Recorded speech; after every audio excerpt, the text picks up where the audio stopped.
Hello everyone, मेरा नाम है ज्योतिका और अभी हम पढ़ रहे हैं कॉमर्स इंटरव्यू सीरीज़। यानी कॉमर्स के जितने छात्र होते हैं उनसे इंटरव्यू में क्या क्या क्वेश्चंस पूछे जाते हैं इसके बारे में। तो अभी तक जो भी मेरा एक्सपीरियंस रहा है उसमें फाइनेंशियल स्टेटमेंट्स के बारे में हर जगह इंटरव्यू में पूछा गया है। तो इस वजह से आज मैं आपको फाइनेंशियल स्टेटमेंट्स के बारे में बताने वाली हूँ।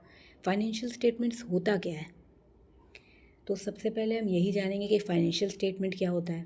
फ़ाइनेंशियल स्टेटमेंट किसी कंपनी का वो फाइनेंशियल्स है जिससे पता चलता है कि कंपनी जो है उसका हेल्थ सही है या नहीं, यानी कंपनी सही चल रही है या नहीं, कंपनी आगे जाके कितना अच्छा ग्रोथ करेगी या फिर बर्बाद हो जाएगी, ये भी पता चल जाता है फाइनेंशियल स्टेटमेंट से। ये एक्सटर्नल यूज़र्स के लिए बहुत इंपॉर्टेंट होता है। जैसे गवर्नमेंट को जानना होता है, क्योंकि हम गवर्नमेंट को टैक्स पे करते हैं, तो गवर्नमेंट जानती है और गवर्नमेंट के लिए इम्पॉर्टेंट है ये जानना कि हम कितना कमा रहे हैं, कितना खर्च कर रहे हैं, कितना बचा रहे हैं, क्योंकि उस अकॉर्डिंग वो टैक्स जो है वो कैलकुलेट करती है। इसके अलावा एक्सटर्नल यूज़र्स में कुछ ऐसे इन्वेस्टर्स भी होते हैं जो हमारे कंपनी में इन्वेस्ट करना चाहते हैं, तो उन्हें भी फाइनेंशियल स्टेटमेंट्स देखना पड़ता है ताकि वो अपना पैसा ऐसी जगह पे, ऐसी कंपनी पे लगाए जहाँ पर उन्हें प्रॉफिट जनरेट हो सके। तो फाइनेंशियल स्टेटमेंट्स वही स्टेटमेंट है जिससे पता चलता है कि कंपनी कैसा काम कर रहा है और आगे जाके कितना ग्रो करेगी। जनरली 3 तरह के फाइनेंशियल स्टेटमेंट्स होते हैं: income statement, balance sheet and cash flow statement. अब इन तीनों के बारे में थोड़ा ब्रॉडली पढ़ेंगे। सबसे पहले आता है इनकम स्टेटमेंट।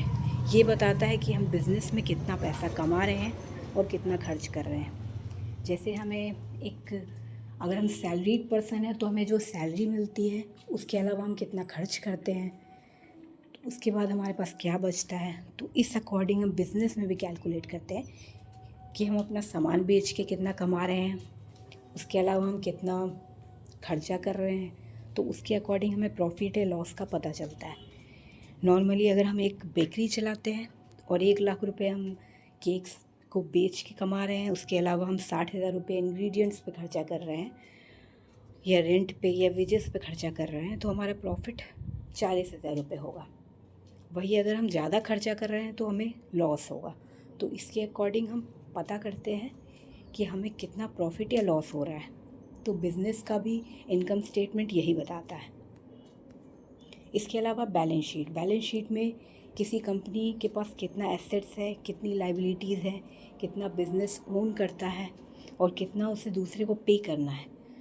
टोटली ये ओनर का सब कुछ वैल्यू, जो ओनर का इन्वेस्टमेंट है, ये भी बताता है कि कितना इक्विटी यानी कितना शेयर्स बेचा है कंपनी ने। तो ये ओवरऑल व्यू होता है किसी कंपनी का, कितना एसेट है और कितनी लाइबिलिटीज़ हैं जो उसे पे करनी है। इससे भी एक्सटर्नल यूज़र्स को काफ़ी फ़ायदा होता है, क्योंकि जब कोई अपना पैसा आपकी कंपनी में लगाता है तो वो यही चाहेगा कि उसे प्रॉफिट मिले। तीसरा, कैश फ्लो स्टेटमेंट। ये बताता है कि कंपनी में या बिज़नेस में कितना कैश आ रहा है और कितना जा रहा है किसी फिक्स्ड पीरियड के दौरान।